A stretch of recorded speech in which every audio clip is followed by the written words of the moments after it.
জয় শ্রী রাধে কৃষ্ণ। শ্রীকৃষ্ণ বার্তা চ্যানেলে সকল ভক্তকে স্বাগতম। আশা করি রাধারানীর কৃপায় আপনারা সকলেই ভালো আছেন। আজ আবার একটি নতুন ভিডিও নিয়ে এসেছি। আজকের আলোচনার বিষয় শ্রীকৃষ্ণ জন্মাষ্টমীর ব্রতকথা ও মাহাত্ম্য বর্ণনা। জন্মাষ্টমী ব্রত কবে? 26শে আগস্ট নাকি 27শে আগস্ট?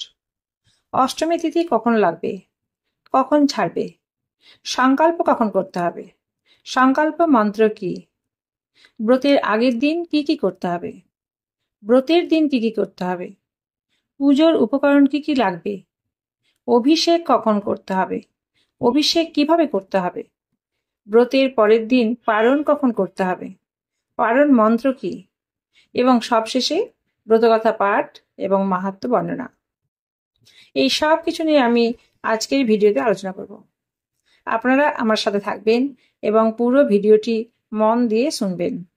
যদি ভালো লাগে তাহলে প্লিজ একটি লাইক করবেন আর প্রিয়জনদের শেয়ার করে দেবেন। আর আলোচনায় কোনো ভুল ত্রুটি হলে কমেন্ট বক্সে অবশ্যই কমেন্ট করে জানাবেন এবং নিজ গুণে ক্ষমা করে দেবেন। তাহলে ভক্তগণ, সকলের শুভ কামনা করে আজকের আলোচনা শুরু করছি। এখন ভাদ্র মাস, আর এই ভাদ্র মাসের কৃষ্ণপক্ষের অষ্টমী তিথির দিনটি একটা বিশেষ গুরুত্বপূর্ণ দিন। কারণ আজ থেকে 5250 বছর আগে দাপর যুগে মথুরা নগরের কারাগারে বসুদেব পত্নী দেবকীর গর্ভে অষ্টম সন্তান রূপে ভগবান শ্রীকৃষ্ণ আবির্ভূত হয়েছিলেন। মহারাজ কংসের অত্যাচার যখন চরম সীমায় পৌঁছে গিয়েছিল, তখন ভক্তবৃন্দকে কংসের অত্যাচার থেকে মুক্তি দিতে এবং কংসকে তার অত্যাচারের শাস্তি দিতে তিনি এই মর্তধামে আবির্ভূত হয়েছিলেন। এই বছর ভগবান শ্রীকৃষ্ণের 5251তম জন্মদিন। শুভ জন্মদিন ভগবান শ্রীকৃষ্ণ। এই বছর জন্মাষ্টমী ব্রত পালিত হবে 2 দিন। আগামী 26শে আগস্ট সোমবার 2024 সাল, বাংলা 9ই ভাদ্র 1431 সাল, এবং 27শে আগস্ট মঙ্গলবার 2024 সাল এবং বাংলা 10ই ভাদ্র 1431 সাল। এই বছর অর্থাৎ 2024 সালে ভাদ্র মাসে অষ্টমী তিথি শুরু হচ্ছে 26শে আগস্ট সোমবার সকাল 8:36 এবং শেষ হচ্ছে 27শে আগস্ট মঙ্গলবার 6:49। আর রোহিণী নক্ষত্র থাকবে মঙ্গলবার রাত্রি 8:33 পর্যন্ত। এখন প্রশ্ন হলো, কারা কোন দিন জন্মাষ্টমী পালন করবেন? যারা স্মার্ত মতের অনুসরণ করেন তারা আগের দিন অর্থাৎ 26শে আগস্ট সোমবার জন্মাষ্টমী ব্রত পালন করবেন। আর গোস্বামী এবং নিম্বার্ক মতের অনুসরণকারী ভক্তবৃন্দগণ 27শে আগস্ট মঙ্গলবার শ্রী শ্রী জন্মাষ্টমী ব্রত পালন করবেন। যে কোনো ব্রত পালন করতে হলে ব্রতের আগের দিন, ব্রতের দিন এবং ব্রতের পরের দিন কিছু নিয়ম মানতে হয়। এখন আমরা জেনে নেব আগের দিন কি কি কাজ করতে হবে। উপোসের আগের দিন ব্রাহ্ম মুহূর্তে উঠে প্রাত্যহিক ক্রিয়াকর্ম সেরে স্নান করতে হবে। পারলে গঙ্গা নদীতে স্নান করতে হবে, আর তা সম্ভব না হলে যে কোনো নদীতে স্নান করতে হবে। আর যদি সেটাও সম্ভব না হয় তাহলে বাড়িতে স্নান করতে হবে। সেক্ষেত্রে একটি স্নানের মন্ত্র আছে, সেই স্নানের মন্ত্র বলে স্নান করতে হবে। স্নানের মন্ত্রটি আমার আগের ভিডিওগুলোতে দেওয়া আছে, আপনারা দেখে নেবেন। আর কোনো পরিশ্রমের কাজ যদি থাকে তাহলে সেটা উপোসের আগের দিন সেরে ফেলতে হবে, কারণ উপোসের দিন যত পারা যায় হালকা কাজ করাই ভালো। বা শ্রীকৃষ্ণের জন্মদিনে অনেক কিছুই রান্নার ব্যাপার থাকে, অনেক কিছু আয়োজনের ব্যাপার থাকে, তাই এক্সট্রা কাজ থাকলে সেটা আগের দিন সেরে রাখতে হয়। এছাড়া ক্ষৌরকর্ম যেমন চুল, দাড়ি, নখ এগুলো যদি কাটার থাকে তাহলে সেগুলো আগের দিন কেটে ফেলতে হবে। বাজার হাট অর্থাৎ ফলমূল বা কোনো কিছু কেনাকাটা থাকলে, ভগবানের পোশাক, বাঁশি, ময়ূরের পেখম এগুলো যদি সংগ্রহ করা থাকে তাহলে তা আগের দিন সেরে ফেলতে হবে। তারপর সন্ধ্যাবেলায় শ্রীকৃষ্ণের কাছে সংকল্প করতে হবে। সংকল্প মন্ত্রটি হচ্ছে, অদ্য স্থিত্বা নিরাহার সভূতে পরমেশ্বর ভক্ষামি দেবকী পুত্র অস্মিন জন্মাষ্টমী ব্রতে। অধ্যস্থিত্বা নিরাহার সর্বভোগ বিবর্জিত ভোগকে অহং পুণ্ডরিকাক্ষ শরণাং মে ভবাচ্যুত। এর অর্থ হচ্ছে, হে পরমেশ্বর, হে দেবকীনন্দন, আমি অদ্য জন্মাষ্টমী ব্রতে উপবাসে থাকিয়া পরদিন আহার করিব। হে পুণ্ডরিকাক্ষ, অদ্য সর্বভোগ বর্জনপূর্বক উপবাসে থাকিয়া কল্ল আহার করিব। হে অচ্যুত, আপনি মদীয় শরণস্থান হন। এই মন্ত্র বলে ভগবানের কাছে প্রার্থনা করবেন, কারণ ভগবান হচ্ছেন সকল শক্তির উৎস। তার কৃপা পেলে পঙ্গু ব্যক্তিও গিরি লঙ্ঘন করতে পারে। আর আমরা যদি ভগবানের কৃপা পাই, তাহলে সফলা বা সজলা নয়, আমরা নির্জল উপবাস করতে পারবো। এবার বলি উপবাসের দিন কি কি করতে হবে। জন্মাষ্টমীর দিন সারা বাড়ি নানা রকম মাঙ্গলিক দ্রব্য দিয়ে সাজিয়ে তুলবেন। যেমন বেলুন দিয়ে সাজিয়ে তুলতে পারেন, কিংবা ছোট ছোট টুনি লাইট দিয়ে, যেমন কালী পুজোতে আমরা বাড়িঘর সাজাই, ঠিক সেইভাবে সাজিয়ে তুলতে পারেন।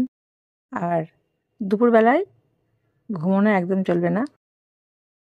সমস্ত দিন শ্রীকৃষ্ণের ভাবনায় ভাবতে হবে, তাকে বারে বারে ভোগ নিবেদন করতে হবে। সকালবেলায়, তারপর 10টার সময়, দুপুরবেলায়, সন্ধ্যের সময় এবং রাত্রে কমপক্ষেও 5 বার ভোগ নিবেদন করতে হবে। আর সারা দিন শ্রীকৃষ্ণের শতনাম পাঠ করতে হবে, শ্রীকৃষ্ণের ভজন, গান, কীর্তন এগুলো নিজেরা করবেন। আর যদি না পারেন তাহলে মোবাইলে ইউটিউবে গান চালিয়ে দিতে পারেন। সারাদিন যদি বাড়িতে একটা কৃষ্ণ নাম বাজে, কৃষ্ণের ভজন বাজে, তাহলে সেটা শুনতেও ভালো লাগবে বা মনটাও আমাদের কৃষ্ণের চরণেই পড়ে থাকবে। যত বেশি গান, ভজন, কীর্তন শুনবেন, ততই জন্মাষ্টমীর উপবাস সার্থক হবে। উপবাসের দিন ব্রহ্ম মুহূর্তে উঠে প্রাত্যহিক ক্রিয়াকর্ম সেরে স্নান করতে হবে। তারপর জল শুদ্ধি করে, দ্বাদশ তিলক ধারণ করে, আচমন করে গুরু মন্ত্র জপ করতে হবে। তারপর আহ্নিক করে ভগবান শ্রীকৃষ্ণকে ঘুম থেকে জাগিয়ে তুলতে হবে। একটা পাত্রে গঙ্গা জল নিয়ে এবং একটু গোলাপ জল নিয়ে তাতে তুলো ভিজিয়ে বা নূতন গামছা ভিজিয়ে বা পরিষ্কার কাপড় ভিজিয়ে ঠাকুরের আলেখ্য বা মূর্তি বা বিগ্রহ থাকলে তাকে মুছে দিতে হবে। তারপর ধূপ দীপ জেলে সকালে হালকা খাবার ভগবানকে নিবেদন করতে হবে। চকলেট, কেক, পায়েস বা মাখন মিচিরিও দেওয়া যেতে পারে। ভগবানের ভোগে অবশ্যই একটি করে তুলসী পাতা দিতে হবে, কারণ তুলসী পাতা না দিলে ভগবানের ভোগ সম্পূর্ণ হয় না। জল দিতে হবে একটি পাত্রে। এরপর দুপুরবেলায় নানা রকম পদ রান্না করে ভগবানকে নিবেদন করা যেতে পারে। 56 ভোগ রান্না করে ভগবানকে নিবেদন করা যেতে পারে। তবে ভগবানকে নিবেদন করা হলেও যারা উপোস করবেন তারা একাদশীর দিন যেমন করেন পঞ্চ রবিশ্বাসযুক্ত খাবার গ্রহণ করেন না, তেমনি জন্মাষ্টমীর দিনেও সেই খাবার গ্রহণ করতে পারবেন না। তাই পরের দিন অর্থাৎ নন্দোৎসবের দিন সুন্দর সুন্দর বিভিন্ন পদ রান্না করে ভগবানকে নিবেদন করে দিতে পারেন। এরপর সন্ধ্যেবেলায় গৃহে সন্ধে জেলে সন্ধ্যান্নিক সেরে ভগবানকে তুলসী পাতা দিয়ে হালকা খাবার নিবেদন করতে হবে। এরপর রাত্রি 10টা বাজলে ভগবানকে অভিষেক করতে হবে। অভিষেক কিভাবে করতে হবে? একটা তামার পাত্র বা পুষ্পপাত্র নিয়ে তার মধ্যে চন্দন দিয়ে অষ্টদল পদ্ম ফুল এঁকে তার উপর কিছুটা ফুল বা তুলসী পাতা ছড়িয়ে দিয়ে ভগবানকে সেখানে নিয়ে এসে বসাতে হবে। এবং মন্ত্র জানা থাকলে ভালো, আর না হলে সাধারণভাবেই বলতে হবে যে হে ভগবান, আপনি এখানে এসে বসুন। ভগবানের অভিষেক করার জন্য অভিষেকের সকল দ্রব্য আগে থেকেই প্রস্তুত করে রাখবেন। এই সময় যা যা উপকরণ লাগবে: ধূপ, প্রদীপ, ফুল, তুলসী, চন্দন, দুধ, দই, ঘি, মধু, চিনি, গোমূত্র, গোময়, বিভিন্ন ফলমূল, বিভিন্ন ফুল, মিষ্টান্ন দ্রব্য, গঙ্গা জল, শঙ্খ, জল শঙ্খ, তাম্রপাত্র, ঘট ইত্যাদি। এখন অভিষেক করবেন। অভিষেক অনেকভাবেই করা যায়, কারণ ভগবানের পুজো ষোড়শোপচারেও করা যায়, পঞ্চোপচারেও করা যায়। সাধারণত মন্দিরে বা বড় প্রতিমা পুজো হলে আমরা ষোড়শোপচারে পুজো করে থাকি, আর গৃহে সাধারণভাবে খুব সহজভাবে পুজো করলে আমরা পঞ্চোপচারে পুজো করে থাকি। এই পঞ্চ উপচার হচ্ছে গন্ধ, পুষ্প, ধূপ, দীপ, নৈবেদ্য। তাহলে আমরা যখন অভিষেক করব তখন পঞ্চামৃত দিয়ে অভিষেক করতে পারি। পঞ্চামৃত হচ্ছে দুধ, দই, ঘি, মধু, চিনি। এই দ্রব্যগুলি আলাদা আলাদা পাত্রে রেখে আলাদা আলাদা করেও প্রভুকে অর্পণ করা যেতে পারে, ভগবানকে অর্পণ করা যেতে পারে, বা একসঙ্গে একটা পাত্রে মিশিয়ে নিয়ে ভগবানকে অভিষেক করা যেতে পারে। এরপর পঞ্চামৃত হয়ে গেল, পঞ্চগব্য দিয়ে অভিষেক করা যেতে পারে। পঞ্চগব্য হলো দুধ, দই, ঘি, গোমূত্র, গোময়। এই 5টি দ্রব্য এক পাত্রে মিশিয়ে ভগবানকে অভিষেক করা হতে পারে। এরপর ইচ্ছে হলে ফুলের পাপড়ি, বিভিন্ন ধরনের ফুল তার পাপড়ি ছিঁড়ে ছিঁড়ে পাপড়িগুলো দিয়ে ভগবানের অভিষেক করা যেতে পারে। এরপর বিভিন্ন ফলের রস, বাজারে এখন কমলা লেবু, আনারস, আম, বাতাবি লেবু, মৌসুমী লেবু, এইরকম অনেক ফল, রসালো ফল পাওয়া যাচ্ছে। সেই রসালো ফলের রস চিপে নিয়ে একটা পাত্রে সেই ফলের রস দিয়ে ভগবানকে অভিষেক করা যেতে পারে। এরপর একটি পাত্রে পরিষ্কার গঙ্গার জল এবং গোলাপ জল, কর্পূর মিশিয়ে ভগবানের অভিষেক করতে হবে, এবং তারপর পরিষ্কার কাপড় দিয়ে ভগবানকে মুছিয়ে তাকে রাজবেশ পরিয়ে আবার তার পুরনো বা তার নিজের জায়গায় অর্থাৎ তার সিংহাসনে তাকে স্থাপন করতে হবে। এরপর সমস্ত অভিষেকের পাত্রগুলো সরিয়ে এবার ভগবানকে পুজো করতে হবে। ভগবানের কপালে তিলক করে দিতে হবে চন্দন দিয়ে। তারপর তার চরণে তুলসী পাতা, ফুল এগুলি একে একে অর্পণ করতে হবে। তুলসী পাতা অর্পণ করার নিয়ম হচ্ছে এষ সচন্দন তুলসী পত্র পত্রাঞ্জলি নমো শ্রীকৃষ্ণায় নমো। আর যখন ফুল আমরা অর্পণ করব তখন এই মন্ত্রগুলি অর্পণ করব। এষ সচন্দন গন্ধ পুষ্প পুষ্পাঞ্জলি নমো শ্রীকৃষ্ণায় নমো। এরপর ঠাকুরের মঙ্গল আরতি, প্রথমে প্রদীপ জেলে মঙ্গল আরতি করতে হবে। তারপর কর্পূর দিয়ে প্রথমে পঞ্চপ্রদীপ দিয়ে মঙ্গল আরতি করতে হবে। তারপর কর্পূর দিয়ে মঙ্গল আরতি করতে হবে। তারপর ধূপ দিয়ে আরতি করতে হবে। তারপর জলশঙ্খ দিয়ে আরতি করতে হবে। আর সবশেষে ময়ূরের পেখম যুক্ত পাখা দিয়ে ভগবানের আরতি করতে হবে। এরপর ভগবানকে ভোগ নিবেদন করতে হবে। এখন বলি উপোস কিভাবে করতে হবে। উপোস 3 ভাবে করা হয়: নির্জলা, সজলা এবং সফলা। যাদের শরীরে যেমন সামর্থ্য তিনি সেভাবেই ভগবানের উপোস করবেন। যিনি পারবেন নির্জলা উপবাস করতে তিনি নির্জলা উপবাস করবেন। যিনি নির্জলা উপবাস করতে পারবেন না সজলা উপবাস করবেন, অর্থাৎ জল খেয়ে উপবাস করবেন। সেটাও যদি সম্ভব না হয়, শরীর যদি পারমিট না করে, তারা যদি নির্জলা বা সজলা উপবাস করতে না পারেন তাহলে তারা সফলা উপবাস করতে পারেন। আর পুজো হয়ে যাওয়ার পর অর্থাৎ রাত্রি 12টার পর অনুকল্প প্রসাদ গ্রহণ করতে পারেন। এবার আমরা বলবো পারণ কখন করতে হবে এবং পারণ মন্ত্র কি। যারা স্মার্ত মতে জন্মাষ্টমী ব্রত পালন করেছেন তারা মঙ্গলবার সকাল 6:49 মধ্যে পালন করবেন। আর যারা গোস্বামী মতে এবং নিম্বার্ক সম্প্রদায়ের মতে জন্মাষ্টমী ব্রত পালন করেছেন তারা বুধবার পূর্বাহ্ন 9:33 মধ্যে পালন করবেন। এবার আমরা বলবো পারণ মন্ত্র কি। একাদশীর পরের দিন দ্বাদশী দিন আমরা যে মন্ত্রগুলি পালন করি সে একই মন্ত্র বলেই আমরা জন্মাষ্টমী ব্রতে পালন করব। নম সংসার ক্লেশ দগ্ধস্য ব্রত নানিন কেশব প্রসিদ সুমুখনাথ জ্ঞান দৃষ্টি ব্রত ভাব। এই মন্ত্র বলে শ্রীকৃষ্ণের প্রসাদ বা গোপালের প্রসাদ হাতে নিয়ে আমরা জন্মাষ্টমী ব্রতের উপবাস ভঙ্গ করব বা ব্রতের পালন করব।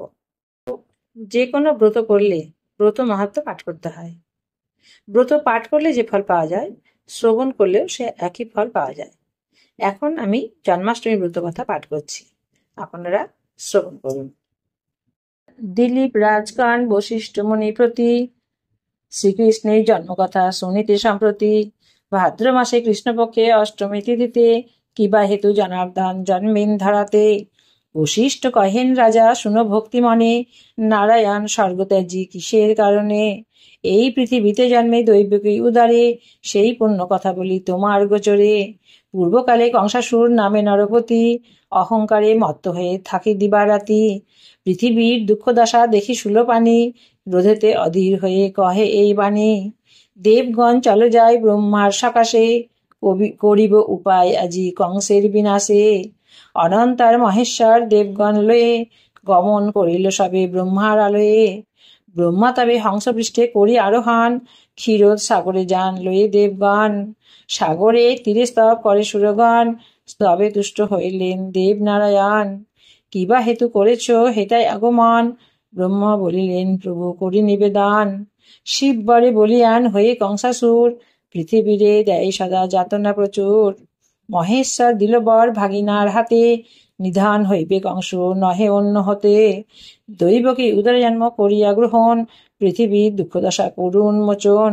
নারায়ণ বলিলেন দেব মহেশ্বর, পার্বতীকে সাথে দেন একটি বৎসর। কার্য শেষে পুনরায় আসিবে চলিয়া, এত বলি উমা রমা সাথেতে লইয়া। মথুরা উদ্দেশ্যে যাত্রা করি নারায়ণ, দৈবকী উদরে জন্ম করিলা গ্রহণ। ভাদ্র মাস কৃষ্ণপক্ষ অষ্টমী তিথিতে, বুধবার রোহিণী নক্ষত্র নিষার্ধেতে। সর্বদিক আলোকিত করিয়া শ্রীহরি, ধরাধামে অবতীর্ণ শিশুরূপ ধরি। কেমনে রক্ষিব প্রভু কংস হাত হতে, ভাবিয়া উপায় মোরা নাহি পায় চিতে। অন্তর্যামী নারায়ণ অন্তরে বুঝিল, পরিধান ত্যাজি প্রভু দ্বিভুজ হইল। অনন্তর ভগবান হরির কৃপায়, বাসুদেব শৃঙ্খল হইতে মুক্তি পায়। মায়াময় শ্রীহরির আশ্চর্য মায়াতে, রক্ষীগণ অচেতন হইল নিদ্রাতে। যে সময়ে ভগবান আবির্ভূত হন, যশোদা গর্ভেতে যোগমায়া ব্রজে জন্মলান। অতঃপর ভগবান কন বসুদেবে, নন্দালয়ে তারে রাখি আসিতে হইবে। নন্দকন্যা যোগমায়া শ্রী ভগবতীকে, আনয়ন করিয়া দিবেন দৈবকীকে। যেই কালে বসুদেব গমন করিল, কারাগৃহে লোহদ্বার মুক্ত হয়ে গেল। মন্দ মন্দ মেঘগণ করে গর্জন, মৃদুমন্দ বৃষ্টিধারা হয়েছে পতন। স্বয়ং অনন্তদেব সর্বরূপ ধরি, বাড়ি নিবারণ জন্য কৃষ্ণ সর্বোপরি। ছত্রের মতন ফনা করিয়া ধারণ, শ্রী বসুদেবের সাথে তিনি করেন গমন। এইভাবে বসুদেব যাইতে লাগিল, যমুনা তটে আসি উপস্থিত হলো। দুকুলে বহিছে বান বসুদেব ভাবে, কেমনে হইয়া পার গোকুলে যাইবে। হায় কি করিব বলি কাঁদিতে লাগিল, অন্তর্যামী নারায়ণ অন্তরে জানিল। দেখিতে দেখিতে জল আসিল কমিয়া, শিবার রূপ পার হয়ে যান মহামায়া। শিবার পশ্চাৎ ধরি বসুদেব যান, মায়া করি বাড়ির মধ্যে পড়ে ভগবান। বসুদেব কাঁধে পুনঃ শিরে হাত দিয়া, জলক্রীড়া করে কৃষ্ণ যমুনা লইয়া। যমুনার পুরে সাথ কৃষ্ণকে পাইয়া, কিছুক্ষণ পরে কৃষ্ণ উঠিল ভাসিয়া। সানন্দেতে বসুদেব তুলি নিয়া কোলে, যমুনা হইয়া পার আসিল গোকুলে। অনন্তর বসুদেব আসি নন্দালয়ে, যশোদার নিকটে দেখে কন্যা আছে শুয়ে। মহামায়া প্রভাবেতে গোপ গোপীজাত, কেহ কিছু নাহি জানে সবে নিদ্রাগত। যশোদাও পুত্রকন্যা কিছু না বুঝেছে, জানে কোন দেবরূপী জনম লোভেছে। যোগমায়া রূপী কন্যা দৈবকীকে দিয়া, বন্ধন স্থানিতে বসু আসিল চলিয়া। যোগমায়া প্রভাবে পুনঃবন্ধন ঘটিল, কারাগৃহ পুনরায় আবদ্ধ হইল। মহামায়া সদ্যজাতা শিশুর মতন, ক্রন্দন করিবা মাত্র জাগে রক্ষীগণ। এক রক্ষী কংসপাশে করিয়া গমন, দৈবকী প্রসবে শিশু করে নিবেদন। বিদিত হইয়া কংস আসি কারালয়ে, দেখিল দৈবকী কোলে কন্যা আছে শুয়ে। ক্রোধে কংস ধরিবারে উদ্যত শিশুরে, দৈবকী কন্যাকে হৃদয়ে জড়াইয়া ধরে। অশ্রুসিক্ত আঁখি নিয়ে বলে বারে বার, প্রাণ ভিক্ষা দাও রাজা, কন্যারে আমার। না শুনিয়া তার কথা পাপ রূপী কংস, শিশুরে করিতে চায় চিরতরে ধ্বংস। ধরিয়া শিশুর পদ ঊর্ধ্বে তুলিল, শিলাপৃষ্ঠ লক্ষ্য করে নিক্ষেপ করিল। কিন্তু সেই শিশুকন্যা কংস হাত হতে আরো ঊর্ধ্বে যায় উঠে, না পড়ে শিলাতে। কন্যা অষ্টাভুজা হয়ে মহাদেবী রূপে, বলেন বচন দুরাচার কংস ভূপে। দুষ্ট দুরাচার কংস শুন রে বচন, কিবা লাভ হবে বোধে আমার জীবন। তোর শত্রু যিনি তিনি বালক রূপেতে, দিনে দিনে বর্ধিত হতেছে গোকুলেতে। অতএব নির্দোষী দৈবকী বসুদেবে, হিংসা করি উভয়েরে কিবা ফল হবে। তারপর অষ্টভুজা মাতা ভগবতী, গেলেন কৈলাস ধামে যথা পশুপতি। মহামায়া বাক্যবংশ করিয়া শ্রবণ, বসু ও দেবকীর করে বন্ধন মোচন। তৎপরে কিরূপে শত্রু করি বিনাশান, পরামর্শ করে কংস লয়ে মন্ত্রীগণ। জন্মাষ্টমী ব্রতকথা হলো সমাপন, জয় কৃষ্ণচন্দ্র বলি ডাকো সর্বজন। কৃষ্ণ জন্মাষ্টমী ব্রত করে যেই জন, সকল সদিচ্ছা তার হইবে পুরাণ। রোগ শোক দূরে যায় শান্তি পায় মনে, জন্মাষ্টমী ব্রত কথা যেই জন শুনে। হে গোলোক পতি কৃষ্ণ প্রার্থনা চরণে, এ অধমে কৃপা করো আপনার গুণে। ইতি শ্রী শ্রী জন্মাষ্টমী ব্রত কথা পাঠ সমাপ্ত। সুধী ভক্তবৃন্দ, এতক্ষণ আমরা শ্রীকৃষ্ণের জন্মাষ্টমী ব্রত সম্বন্ধে আলোচনা করলাম। তবু সবশেষে একথা বলতেই হয় যে ভগবানের পূজা ষোড়শ উপচারেই করা হোক বা পঞ্চ উপচারেই করা হোক না কেন, ভক্তি আসল। ভক্তের ভক্তিতেই ভগবান প্রসন্ন হন। শ্রী ভগবান শ্রীমদ্ ভগবদ গীতার 9ম অধ্যায়ের 26 নম্বর শ্লোকে বলেছেন, পত্রাং পুষ্পং ফলং তোয়ং যো মে ভক্তা প্রযচ্ছতি তদ অহং ভক্ত উপহৃতম অস্মামি প্রযতাত্মনা। অর্থাৎ যিনি আমার প্রতি ভক্তিপূর্বক পত্র পুষ্প ফল ও জল দেন, আমি তাহার সেই সব ভক্তি প্রদত্ত উপহার গ্রহণ করিয়া থাকি। তিনি অর্জুনকে একথা বলেছেন, যৎ করোষি যৎ স্নাসি যজুহুষি দদাসি যৎ যৎ তপস্যাসি কৌন্তেয় তৎ কুরুষ্ব মদ অর্পণাম। হে অর্জুন, তুমি যাহা যাহা কার্য করো, ভোজন, হোম, দান, তপস্যা, সে সবই আমাদের সমর্পণ করো। এইরূপে শুভ ও অশুভ ফলযুক্ত বন্ধন হইতে মুক্ত হইবে এবং সন্ন্যাসরূপ যোগযুক্ত চিত্তে আমাকেই প্রাপ্ত হইবে। তাই আপনাদের যার যেমন সাধ্য ঠিক সেভাবেই শ্রীকৃষ্ণের আরাধনা করবেন এবং জন্মাষ্টমী ব্রত পালন করবেন। আপনারা সবাই ভালো থাকবেন, সুস্থ থাকবেন। রাধে রাধে।